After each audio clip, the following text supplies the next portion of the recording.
A la foto de presentació d'una temporada teatral mai no hi falten els somriures, i la de Lliure no ha estat l'excepció. Però, malgrat les bromes d'actors i directors, la crua realitat és que a aquest teatre públic li han retallat gairebé un 30% del pressupost.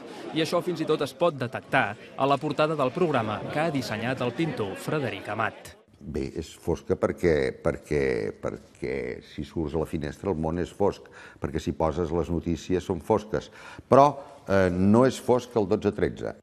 Una temporada en què Pasqual il·luminarà la foscor dels nostres dies amb l'ajut de clàssics com Strindberg o Goldoni. La producció de casa nostra estarà representada per espectacles com 30-40 Livingston, que ja es va poder veure al temporada alta, i també per companyies com l'Ester de Teatre. I a tot això s'hi ha de sumar una obra que torna al lliure, l'exitosa Hedda Gabler.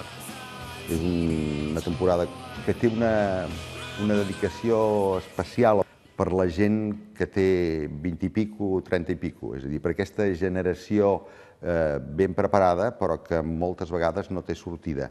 I provinents de Madrid, apostes importants com El Montaplatos, de la companyia Animalario, o Juicio a una zorra, en què Carmen Machi interpreta una vilipendiada Helena de Troia. Això sí, de muntatges internacionals, cap ni un. Per portar un bon espectacle estranger, l'única cosa que s'ha de tenir és bon gust i un talonari. La nova programació del lliure estarà formada per un total de 31 espectacles de diversos formats, amb els quals, tal com assegura el director del lliure, Lluís Pasqual, s'intentarà conjurar la por en uns moments difícils. Ignasi Gaia, TV3, Barcelona.